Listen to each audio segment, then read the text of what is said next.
Good اور bed کی تفریق ختم کر کے آہنی ہاتھوں سے نمٹیں گے تو تبھی اس مسئلے کا حل ہے. اطہر، کور کمانڈرز کانفرنس میں بھی اسی بات پر غور کیا گیا اور مختلف فیصلے لیے گئے، لیکن بڑا فیصلہ ہونا بھی باقی ہے اور وہ ہے کہ ایک آخری اور حتمی آپریشن. سو یو تھنک کہ زیرو ٹالرنس کا ہی فیصلہ حتمی ہے یا ابھی بھی مذاکرات کا آپشن کہیں زیر غور ہوگا یا ہو سکتا ہے یا ہونا چاہیے؟ کیونکہ عمران خان صاحب نے تو ایم ایم اے اور اپنی تاریخ بتا دی، وہ تو نہیں کھڑے ہوں گے اس آپریشن کے ساتھ ممکنہ طور پر. دیکھیں، اب اس طرح کا آپریشن نہیں ہوگا. میں نے کل بھی عرض کی تھی کہ پاکستان میں کوئی بھی ایسی بیلٹ یا ایریا نہیں ہے جہاں پہ ٹی ٹی پی والے ایک بڑی تعداد میں موجود ہوں. اب تو یہ مختلف پاکٹس میں چھپ کے ہیں جہاں پہ بھی، اور وہاں سے کارروائیاں کرتے ہیں. جہاں تک مذاکرات کے اوپر خان صاحب کا ان کا جو موقف ہے، میں سمجھتا ہوں کہ وہ انتہائی کمزور موقف ہے. مذاکرات سے یہ معاملات کبھی بھی حل نہیں ہوں گے. اگین میں نے کل بھی عرض کی تھی کہ یہ کوئی کسی جگہ کا، لینڈ کا یا سرحدی تنازع نہیں ہے. یہ لوگ دہشت گرد ہیں، یہ مارنے مرنے پہ تلے ہوئے ہیں، نمازیوں کو شہید کرنے پہ تلے ہوئے، اور یہ سب کچھ یہ مذہب کے نام پہ کر رہے ہیں. تو یہ ان سے آپ جتنے مرضی مذاکرات کر لیں، اس مذاکرات کا کوئی فائدہ نہیں ہوگا. لیکن گزشتہ جو 9 مہینے کے دوران ہوا، اس کی ذمہ داری عمران خان کی حکومت پہ نہیں ڈالی جا سکتی. دیکھیں، اگر اس وقت مذاکرات ہو رہے تھے اور اس وقت وہ سب کچھ لے کے آ رہا تھا تو اس وقت یہ سب کچھ ہو جاتا نا 3-4 سال کے دوران. کیا 3-4 سال کے دوران یہ حالت ہوئی؟ نہیں، ایسی حالت نہیں ہوئی. ابھی ایشو یہ ہے کہ پاکستان کے اندر سوسائٹی میں مختلف قسم کی تفریق آ چکی ہے. کوئی بھی ادارہ اپنا کام صحیح نہیں کر پا رہا. الیکشنز کی یہاں پہ ڈیٹ نہیں دی جا رہی ہے. مختلف قسم کے تنازعات کھڑے ہو چکے ہیں. حالت اب یہ ہو گئی ہے کہ خیبر پختونخوا کی پولیس بھی احتجاج کر رہی ہے، اور وہ جو نعرے لگا رہے ہیں وہ اتنے خطرناک نعرے ہیں کہ اس کا ہمیں یہاں پہ ذکر بھی نہیں کرنا چاہیے. تو یہ ساری چیزیں اس نہج کے اچھا، وہ جو ایک مبینہ آڈیو جس کے ایف آئی آر بھی موجود ہے، اس میں ٹرانسکرپٹ بھی دیا گیا ہے، وہ مبینہ طور پر میوٹنی ابھارنے کی کوشش قرار دی جا سکتی ہے. ظاہر ہے زمین جب ہموار ہو اس طرح کی کانسپیریسیز کے لیے، اس طرح کی سازشوں کے لیے، اس طرح کے فتنوں کے لیے، تو کچھ بھی کہیں سے بھی ہو سکتا ہے. دشمن اس کو استعمال کر سکتا ہے. ہمیں چوکنا رہنا ہوگا اس طرح کے معاملات سے. آپ تو اگری کریں گے ظاہر ہے. 100% جی 100%. میں نے کل بھی عرض کیا تھا کہ یہ جو حملہ ہوا ہے یہ کسی ایک جماعت پہ حملہ نہیں ہوا. یہ حملہ پاکستان کی سالمیت پہ ہے. اس آڈیو کے علاوہ بہت ساری ویڈیوز بھی ہیں. پریس کلب کے باہر بھی وہاں پہ کے پی کے پولیس کے کچھ اہلکاروں نے جو احتجاج وغیرہ کیا، اس کی ساری چیزیں موجود ہیں، اور اس کی ذمہ داری موجودہ حکومت پہ آتی ہے. یہ چیزوں کو دیکھنا پڑے گا کہ چیزیں اس نہج پہ کیوں آئی ہیں. لیکن جس دن یہ دھماکہ ہوا، کیا جو حکومت وقت ہے اس نے یہ قومی یکجہتی قائم کرنے کا کوئی مظاہرہ کیا، کوئی ایسی بات کی کہ جس سے اتفاق قائم ہو سکے؟ اچھا، جو بات آپ کریں نا موجودہ حکومت پر ذمہ داری ہے. مریم نواز صاحبہ نے آج سپیچ میں کہا ہے کہ آپ کی 10 سال وہاں حکومت رہی، آپ نے کیا کیا وہاں کیپیسٹی بلڈنگ کے لیے پولیس کی؟ اس کا جواب تو عمران خان صاحب پہ دینا بنتا نا. دیکھیں، اس وقت جو گورنرز کے مسائل تھے یا کیپیسٹی بلڈنگ، بہت ساری ایسی چیزیں، اس کے اوپر بالکل ان کے اوپر تنقید ہو سکتی ہے. مذاکرات کے حوالے سے بھی جو ان کا موقف ہے اس کے اوپر بھی ان کے اوپر تنقید ہو سکتی ہے. جہاں تک مریم بی بی کا تعلق ہے، انہوں نے تو آج یہ بھی بتا دیا کہ جمہوریت اصل میں ہوتی موروثیت ہے. تو مریم بی بی کی تو جو مرضی ہے وہ کہہ دیں، ان کو تو یہ سارا جو ہے نا لبرٹی حاصل ہے. عوام کی آواز موروثیت نہیں، جمہوریت ہوتی ہے. یہ نیو ڈیفینیشن ہے. جی جمہوریت تو بالکل جمہوریت ہوتی ہے، تو وہ ان کی موروثیت ہی ان کی جمہوریت ہے.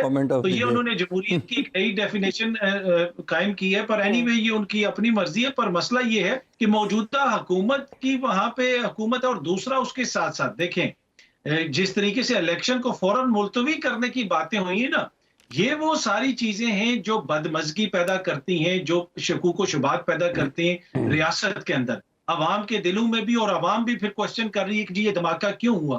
اور فوراً ہی جو دھماکہ ہوا، اگلے دن گورنر صاحب کا لیٹر منظر عام پہ آ گیا کہ جی سیکیورٹی کی سچویشن ٹھیک نہیں ہے.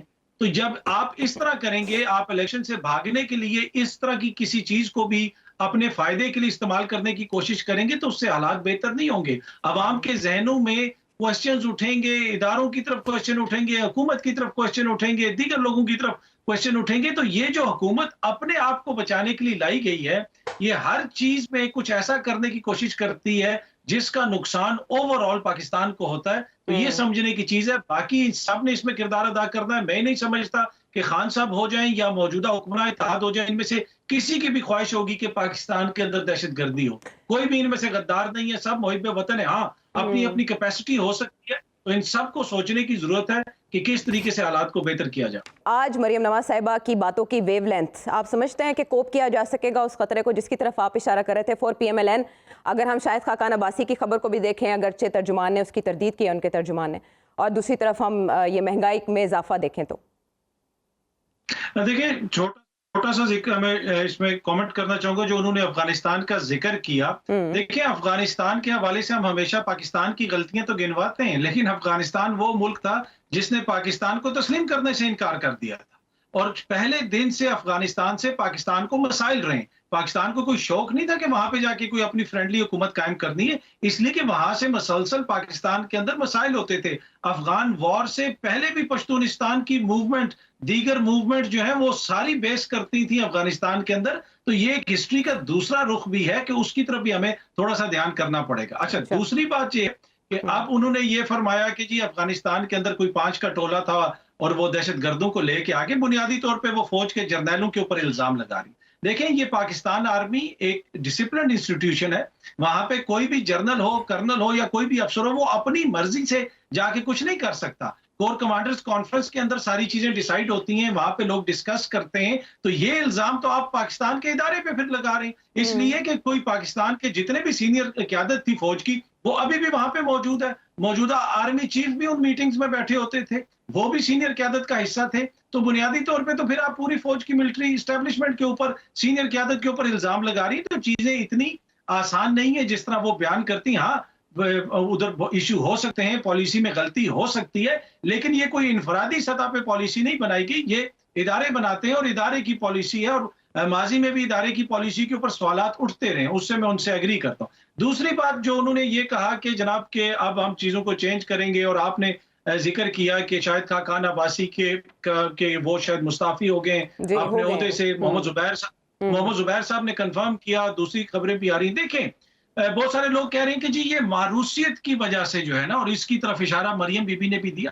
یقین کیجئے کہ ماروثیت سے ان کو کوئی مسئلہ نہیں ہے. وہ خواجہ سعد رفیق صاحب جو ہیں وہ کیا کہتے تھے کہ یہ پیپلز پارٹی نہیں ہے، یہ نون لیگ ہے، مریم ہماری چھوٹی بہن ہے، ہماری لیڈر نہیں ہے.